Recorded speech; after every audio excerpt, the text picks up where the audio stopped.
प्रेम एक ऐसा अनुभव है जो मनुष्य को कभी परास्त नहीं होने देता, और घृणा एक ऐसा अनुभव है जो मनुष्य को कभी जीतने नहीं देता।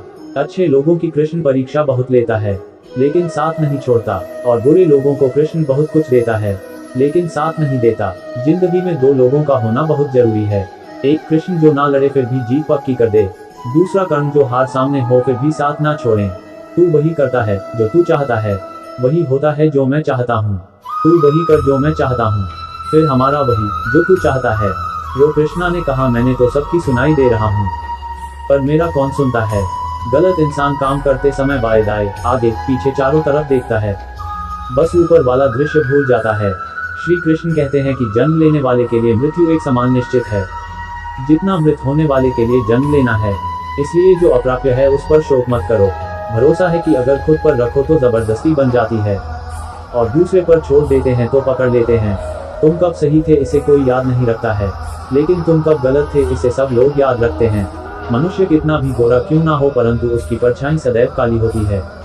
मैं श्रेष्ठ हूँ यह आत्मविश्वास है, लेकिन सिर्फ मैं ही श्रेष्ठ हूँ यह अहंकार है। मैं सभी प्राणियों को समान रूप से देखता हूँ, ना कोई मुझे कम प्रिय है ना अधिक, लेकिन जो मेरी प्रेम पूर्वक आराधना करते हैं वो मेरे भीतर रहते हैं, और मैं उनके जीवन में आता हूँ। तुम्हारा क्या गया जो तुम रोते हो, तुम क्या लाए थे जो तुमने खो दिया, तुमने क्या पैदा किया था जो नाश हो गया। न तुम कुछ लेकर आए जो लिया, यही से लिया जो दिया, यही पर दिया जो लिया, इसी ईश्वर से लिया जो दिया, इसी को दिया। यदि आप किसी के साथ मित्रता नहीं कर सकते हैं तो उसके साथ शत्रुता भी नहीं करना चाहिए। जो हुआ वह अच्छा हुआ, जो हो रहा है वह अच्छा हो रहा है, जो होगा वह भी अच्छा ही होगा। तुम भूत का पश्चाताप न करो, भविष्य की चिंता न करो, वर्तमान चल रहा है। राधा ने श्री कृष्ण से पूछा, प्यार का असली मतलब क्या होता है। श्री कृष्णा ने हंसकर कहा, जहाँ मतलब होता है वहाँ प्यार ही कहा होता है। मेरे भी कई जन्म हो चुके हैं, तुम्हारे भी कई जन्म हो चुके हैं, ना तो यह मेरा आखिरी जन्म है और ना यह तुम्हारा आखिरी जन्म है। प्रेम एक ऐसा अनुभव है जो मनुष्य को कभी परास्त नहीं होने देता, और घृणा एक ऐसा अनुभव है जो मनुष्य को कभी जीतने नहीं देता।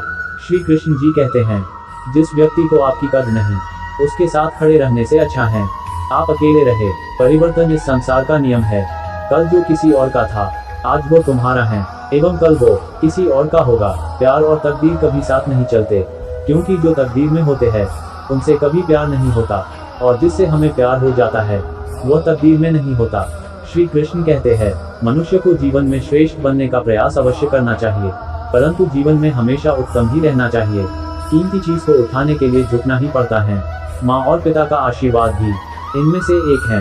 अगर व्यक्ति शिक्षा से पहले संस्कार, व्यापार से पहले व्यवहार और भगवान से पहले माता पिता को पहचान ले तो जिंदगी में कभी कोई कठिनाई नहीं आएगी। स्वार्थ से रिश्ते बनाने की कितनी भी कोशिश करें वो कभी नहीं बनते हैं, और प्रेम से बने रिश्तों को कितना भी तोड़ने की कोशिश करें वो कभी नहीं टूटते। हर किसी के अंदर अपनी ताकत और अपनी कमजोरी होती है। मछली जंगल में नहीं दौड़ सकती और शेर पानी में राजा नहीं बन सकता, इसलिए अहमियत सभी को देनी चाहिए। श्री कृष्ण कहते हैं, एक बार माफ करके अच्छे बन जाओ, पर दोबारा उसी इंसान पर भरोसा करके बेवकूफ कभी ना बनो। कभी भी स्वयं पर घमंड मत करना। पत्थर भी भारी होकर पानी में अपना वजूद खो देता है। हद से ज्यादा सीधा साधा होना भी ठीक नहीं, क्योंकि जंगल में सबसे पहले सीधे पेड़ों को काटा जाता है। अच्छी किस्मत के लोग थोड़ा भी बुरा होने पर भगवान को कोसते हैं, और बुरी किस्मत के लोग थोड़ा भी अच्छा होने भगवान का स्मरण और धन्यवाद करते हैं। बुरे कर्म करने नहीं पड़ते हो जाते हैं, और अच्छे कर्म होते नहीं करने पड़ते हैं। कृष्ण कहते हैं, अहंकार मत कर किसी को कुछ भी देकर, क्या पता तू दे रहा है या पिछले जन्म का कर्जा चुका रहा है। अहंकार करने पर इंसान की प्रतिष्ठा, वंश, वैभव तीनों ही चले जाते हैं। जिंदगी के इस रण में खुद ही कृष्ण और खुद ही अर्जुन बनना पड़ता है।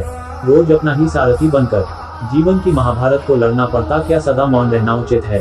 नहीं, इतिहास साक्षी है। संसार में अधिक विपदाएं इसलिए आई क्योंकि समय पड़ने पर मनुष्य उसका विरोध नहीं कर पाया। जब मनुष्य को अपने धर्म पर अहंकार हो जाता है तब उसके हाथों अधर्म होने लगता है। यह सच बात है कि भूल करके इंसान कुछ सीखता है, परंतु इसका यह मतलब नहीं कि वह जीवन भर भूल करता रहे और कहे कि हम सीख रहे हैं।